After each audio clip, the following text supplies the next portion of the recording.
আজকে রবিবারের ব্লগটা একটু অন্যরকম, কিছুটা সাজুগুজু করা, একটা পছন্দ মতো ব্রেকফাস্ট খাওয়া, তারপরে প্রাইজ আনতে যাওয়া, আর ফাইনালি বিরিয়ানি কিনে বাড়ি ফেরা। সবটা মিলিয়ে রবিবারটা একদম অন্যরকম। তাই আজকে আপনাদের সঙ্গে একটু অন্যরকম একটা রবিবারের ভিডিও শেয়ার করছি।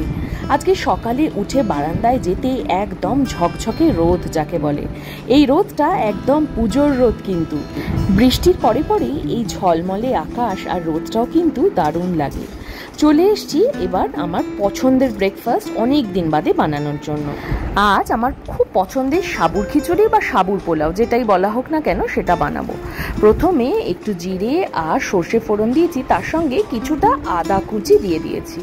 এবার পছন্দ মতো সবজি খুব ছোট ছোট করে কেটে রাখা সেটা এই ফোড়নের সঙ্গে অ্যাড করব। আমি আলু, গাজর, ক্যাপসিকাম আর লঙ্কা দিয়েছি। লঙ্কাটা কিন্তু বেশ পরিমাণ মতো দিয়েছি যাতে ঝাল ঝাল হয়। তার সঙ্গে আন্দাজ মতো নুন দিয়ে সবজিটাকে অল্প কিছুক্ষণ চাপা দিয়ে রাখবো। আর এখানে সাবুটা ভিজিয়ে রেখেছিলাম 2 থেকে 3 ঘন্টা মতো। খুব বেশি বা ওভারনাইট ভেজাবার দরকার নেই, কিন্তু খুব বেশি ভেজালে হ্যান্ডেল করতে অসুবিধা হয়। এই যে সাবুটা প্রপারলি ভিজে গেছে। এবার ওই যে ভেজে নিয়েছিলাম বাদামগুলো, সেই বাদামটা হালকা হাতে, একদম মিহি গুঁড়ো করবো না, জাস্ট একটা গুঁড়ো মতো করে নেব। দিলাম পরিমাণ মতো চিনি, যে যেমন খাবেন সেই মতো। তারপরে সবজিটা নরম হয়ে এলে ওই ভিজিয়ে রাখা সাবুটাকে অ্যাড করে দিতে হবে। এবার সবজির সঙ্গে বেশ ভালো করে নাড়াচাড়া করতে হবে যতক্ষণ পর্যন্ত না সাবুর কালারটা চেঞ্জ হয়ে ট্রান্সপারেন্ট হচ্ছে। এর মাঝখানে যে গুঁড়ো করে রেখেছিলাম বাদামটা, সেটাও মিশিয়ে দিতে হবে। একটু খেয়াল করে দেখুন, এখনো পর্যন্ত সাবুর কালারটা কিন্তু মিল্কি হোয়াইট হয়ে রয়েছে। এবার চেঞ্জটা দেখুন, একদম ট্রান্সপারেন্ট হয়ে গেছে। এবার বুঝতে হবে আমার সাবুর পোলাও বা খিচুড়িটা একদম রেডি হয়ে গেছে। লাস্টে একটু ঘি ছড়িয়ে, ওপর থেকে আরও কিছুটা বাদাম ছড়িয়ে সার্ভ করে দিলাম আজকের ব্রেকফাস্টটা। আজকে একটু তাড়া আছে, আমাদের বেরোতে হবে সকাল সকাল, সেই জন্য ব্রেকফাস্ট করে চলে এসেছি চটপট রেডি হয়ে নিতে।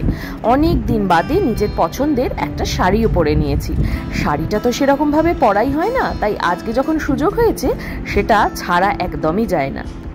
কিয়ানের একটা ইন্টার স্কুল কম্পিটিশানে একটা প্রাইজ ডিস্ট্রিবিউশন সেরিমনি আছে, সেটার জন্য জলখাবার খেয়ে সকাল সকাল আমাদের বেরিয়ে পড়তে হচ্ছে।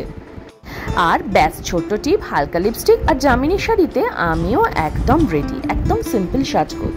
কিয়ান একদম রেডি হয়ে নিচে নেমে যাচ্ছে, আর এদিকে আমি আর মাও একদম রেডি।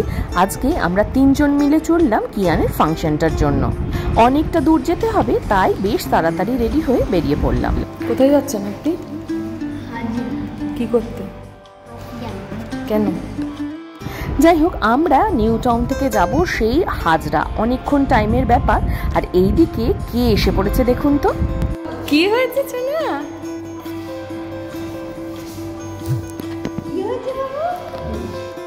পুচকেটাকে একটু আদর করে এবার আমাদের গাড়ি চলে এসেছে। ঝটপট এবার গাড়িতে উঠে আমরা রওনা দেব।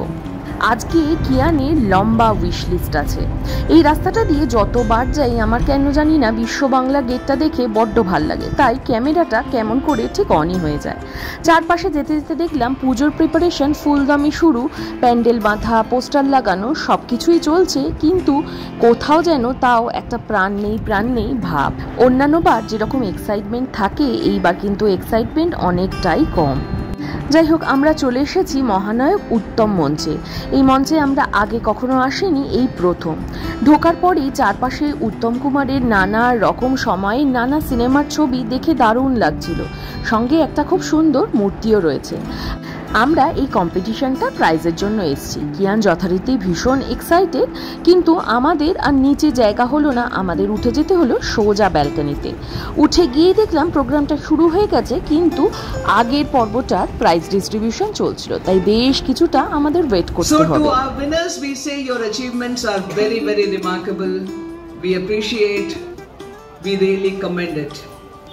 To our partners, to the teachers who worked behind the scenes to correct 2600 papers, to the team that tabulated it. Finally এসে গেল সেই সময় যখন কিয়ান উঠে পড়েছে স্টেজে ওর প্রাইজটা নেওয়ার জন্য। আর বাচ্চাগুলো প্রাইজ সার্টিফিকেট হাতে কতটা যে খুশি, প্রত্যেকটা বাচ্চার মুখ দেখলেই বুঝতে পারবেন। কিয়ানো ওর প্রাইজ আর ট্রফি যথারীতি পেয়ে গেছে। এইবার সেটা নিয়ে আমাদের পরের পর্বের পালা। প্রত্যেকবার প্রাইজ বা ট্রফি কিছু পাওয়ার পর ওর দাবি থাকে বিরিয়ানি খাওয়ার জন্য। বিরিয়ানি খেতে কিয়ান কি ভীষণ যে ভালোবাসে, সেই জন্য আজকেও ওকে নিয়ে যেতে হবে বিরিয়ানি খাওয়ানোর জন্য। প্রাইজ নিয়ে আমরা বেরিয়ে পড়েছি, আর নেক্সট ডেস্টিনেশন হলো আমাদের বিরিয়ানি কিনতে যাওয়া। আজকে যাই হোক, আমাদের এখান থেকে ফিরে যেতে হবে বেলুড়ে, সেজন্য বেশি সময় নেই, তাই রেস্টুরেন্টে বসে খাওয়ার টাইম নেই। কিন্তু তাতে কি, বিরিয়ানিটা হওয়া নিয়ে কথা। আমাদের অর্ডার প্লেস করা হয়ে গেছে, আজকে শুধুই বিরিয়ানি নেওয়া হবে। আর রবিবারের বাজারে রেস্টুরেন্ট কিন্তু একদম। কি খাবে বলে এসছো? বিরিয়ানি। কেন খাবে কেন? ট্রফির জন্য বিরিয়ানি? বাহ, ভালো এক্সকিউজ বার করেছো। বিরিয়ানি ভালো লাগে? সব বিরিয়ানি পছন্দ, মাটন বিরিয়ানি সবচেয়ে। কেন মাটন বিরিয়ানি পছন্দ কেন?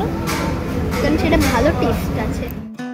ব্যাস, শুনেই নিয়েছেন কেন মাটন বিরিয়ানি পছন্দ। যথারীতি মাটন বিরিয়ানি প্যাক করে আমরা এবার যাত্রা করেছি আমাদের বাড়ির দিকে। বাড়িতে গিয়ে চান খাওয়া সেরে একটু রেস্ট করে আবার আমাদের বেরিয়ে পড়তে হবে আর এক বাড়ির উদ্দেশ্যে। রাস্তায় আস্তে আস্তে দেখলাম লেকটাউন সার্বজনীনে প্যান্ডেলের কাজ ফুল দমে চলছে। ব্যাস, আমরা চলে এসেছি বাড়িতে। আর একটু রেস্ট করার পরে সন্ধে বেরিয়ে পড়েছি আবার ও বাড়ি যাবো বলে। এখানে সকালে পাখির আওয়াজটাও যেমন পাওয়া যায়, রাতে ঝিঁঝির আওয়াজটাও বেশ সুন্দর পাওয়া যায়। আজকে বেরোতে একটু লেটই হয়ে গেল। ব্যাস, আর ব্লগটা বড় করবো না, আজ এখানেই শেষ করছি। আবার দেখা হবে পরের দিন।